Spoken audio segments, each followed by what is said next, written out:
ఢిల్లీలో ప్రధాని మోదీని కలిశారు AP deputy CM Pavan Kalyan. Adani సోలార్పై లోతుగా పరిశీలించి నిర్ణయించాలన్నారు. స్మగ్లింగ్ ఎర్రచందనాన్ని సొంత రాష్ట్రాలకు అప్పగించాలని కోరారు. ఏపీలో ఎక్కడా డ్రగ్స్, గంజాయి లేకుండా చర్యలు తీసుకోవాలని అధికారులను ఆదేశించారు హోంమంత్రి అనిత.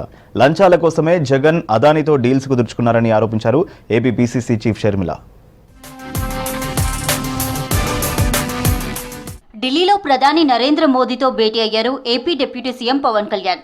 ఏపీ రాష్ట్ర అభివృద్ధికి సంబంధించిన పలు ముఖ్యమైన అంశాలపై చర్చించారు. రాష్ట్రానికి రావాల్సిన నిధులు, ప్రాజెక్టులపై ప్రధానితో డిస్కస్ చేశారు పవన్. ఏపీ సెక్రటేరియట్లో గంజాయి, డ్రగ్స్ నియంత్రణపై హోంమంత్రి అనిత అధ్యక్షతన ఏపీ కేబినెట్ సబ్ కమిటీ సమావేశం జరిగింది. యాంటీ నార్కోటిక్ టాస్క్ ఫోర్స్ పేరును ఈగల్ గా మార్చడంపై చర్చించారు. టాస్క్ ఫోర్స్ విధి విధానాలతో పాటు కీలక నిర్ణయాల దిశగా సబ్ కమిటీ ఆలోచనలు జరిపింది.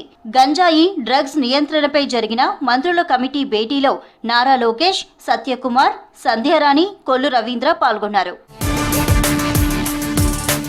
ఏపీ అమరావతి సెక్రటేరియట్లో ఇరిగేషన్ ప్రాజెక్టులపై ఉన్నత అధికారులతో సమీక్ష నిర్వహించారు మంత్రి నిమ్మల రామానాయుడు.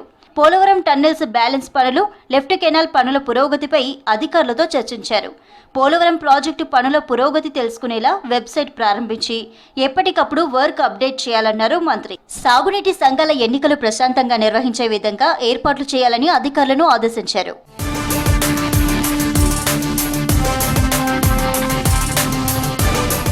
లంచాల కోసమే జగన్ అదానీతో డీల్స్ కుదుర్చుకున్నారని ఆరోపించారు AP PCC chief Sharmila.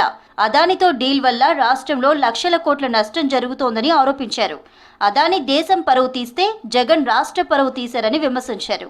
Adani తప్పు చేస్తే కేంద్రంలో మోదీ, రాష్ట్రంలో బాబు చర్యలు తీసుకోవట్లేదని మండిపడ్డారు. అన్ని వ్యవస్థలను అదానీ మోసం చేశారన్నారు. ఏపీ విజయవాడలో అదానీ, జగన్ మధ్య 1,750 కోట్ల అవినీతి డీల్ మీద గవర్నర్ కు ఫిర్యాదు చేశారు. ఇది అదానీ కాదు, ఇంకొకటి ఎవడైనా ఉండుంటే ఈ పాటికి ఎంక్వైరీ పడిపోయేది, ఈ పాటికి డీలు క్యాన్సిల్ అయిపోయేది, అన్ని జరిగిపోయాయి. కానీ అదానీ బీజేపీ మనిషి కాబట్టి చంద్రబాబు గారు కనీసం పేరు కూడా ఉచ్చరించడం లేదు. అప్పుడు పవన్ కళ్యాణ్ గారు కూడా మాట్లాడారు, డీలు జరుగుతున్నప్పుడు ఇది అన్యాయం జరుగుతుంది అని. మరి అలాంటప్పుడు ఇప్పుడు అన్యాయం జరిగింది అని తెలిసినప్పుడు, సాక్ష్యాలు, ఆధారాలు ఉన్నప్పుడు మీ దగ్గర, మరి ఇప్పుడైనా ఎంక్వైరీలు వేయాల్సిన అవసరం లేదా? మీకు ప్రజలు ఇచ్చిన అధికారం కదా, మరి వాళ్ళకి అన్యాయం జరుగుతుంటే మీరు ఎలా ఊరుకున్నారు అని ప్రశ్నిస్తున్నాం. ఇక ఏపీ పరవాడ ఫార్మాసిటీలో ప్రమాద ఘటనపై ఏపీ సీఎం చంద్రబాబు స్పందించారు. బాధితులకు అందుతున్న చికిత్సపై ఆరా తీశారు. గాయపడిన కార్మికులకు మెరుగైన వైద్యం అందేలా చూడాలని అధికారులను ఆదేశించారు. బాధితులకు అండగా ఉంటామని భరోసా ఇచ్చారు.